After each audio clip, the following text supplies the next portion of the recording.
Bonjour à toutes et à tous, je ne sais pas vous, mais plus j'avance en âge dans les relations humaines, professionnelles et dans la vie en général, plus je m'aperçois que bien vivre, se sentir bien, être efficace, réussir dans son travail n'exige pas, contrairement à ce que beaucoup pensent, d'être quelqu'un d'exceptionnel.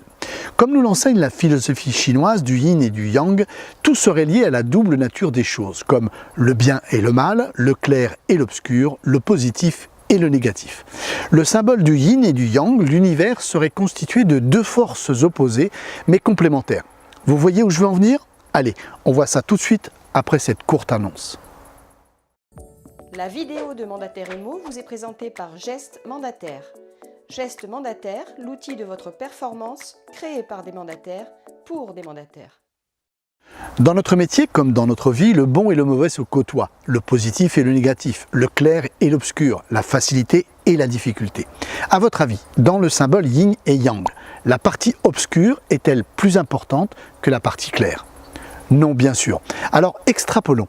Et si tout ce qui nous arrive quotidiennement dans notre métier était régi par la même loi, celle d'un équilibre parfait, un équilibre qu'hélas nous ne savons pas appréhender? Dès que nous devons faire face à un imprévu, à une contrariété ou que quelque chose ne se déroule pas comme prévu, n'avons-nous pas la fâcheuse tendance à avoir davantage le côté obscur que son homologue le côté clair?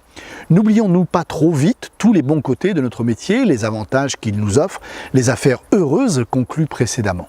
Alors, rien de nouveau à l'Ouest, me direz-vous. Certes, moi-même j'ai déjà abordé plus d'une fois ce phénomène, mais soyez honnêtes, même en le sachant, avez-vous changé pour autant votre comportement? Si à chaque déception, à chaque erreur, vous remettez votre métier en question, qu'à chaque fois qu'un client vous déçoit et n'abonde pas dans votre sens, ce qui soit dit en passant est tout à fait son droit, mettez-vous tous vos clients dans le même sac. Avez-vous tendance à remettre toute la profession en cause? Comme dans la précédente vidéo, agent immobilier les petits bobos, le plus souvent nous préparons, nous couvons et enfin le pire, nous cultivons nos échecs, en nous focalisant sur ce qui va mal.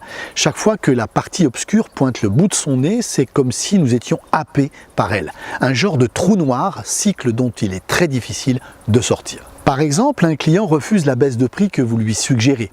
Un prospect refuse de vous rencontrer. Vous n'arrivez plus à joindre l'acquéreur à qui vous avez fait visiter un bien. Un autre se rétracte dans son offre d'achat. Autant de situations que nous vivons le plus souvent très mal.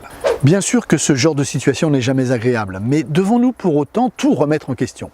Mettre tous nos clients dans le même sac? Penser que la terre entière nous en veut? Que notre profession devient de plus en plus difficile?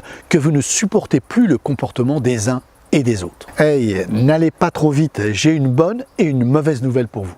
La mauvaise tout d'abord, vous oubliez certainement que le premier responsable, c'est vous. La situation que vous vivez dans ces moments-là est en grande partie le résultat de vos prises de décision antérieures, de vos actions ou de vos manques d'action. La seconde nouvelle, la bonne nouvelle, c'est que vous pouvez changer les choses, rectifier ou ne plus vous tromper la prochaine fois. Alors, rien ne sert de broyer du noir, ne laissez pas le côté obscur du parfait équilibre entre le yin et le yang vous envahir. Repensez à toutes vos réussites antérieures, même si vous débutez dans ce métier, pensez à toutes celles que vous avez vécues dans votre vie professionnelle ou personnelle antérieure. Soyez objectifs, il y en a forcément si vous êtes suffisamment observateur, honnête avec vous-même et que vous prenez le temps de réfléchir, vous vous apercevez très vite que la majorité de vos réussites sont apparues après des difficultés et qu'elles sont le résultat d'efforts que vous ne pensiez pas être capable de fournir. Il ne s'agit pas de pratiquer la politique de l'autruche, ni de croire que vous vivez sur un gros nuage où cohabitent les bisounours de la terre entière. Non, il s'agit de comprendre et surtout d'accepter que les difficultés fassent partie de votre vie personnelle et professionnelle. Pour conclure, ne commentez plus vos difficultés, résolvez-les et partez du principe qu'elles ne sont que le côté face indispensable à l'existence du côté pile, celui de vos réussites. Allez, j'espère que cette vidéo vous aidera à affronter vos prochains challenges. En tous les cas, si vous l'avez aimé, partagez-la et commentez-la. On se retrouve très vite pour un autre sujet. Très bonne semaine à tous. Geste Mandataire, l'outil de votre performance créé par des mandataires pour des mandataires.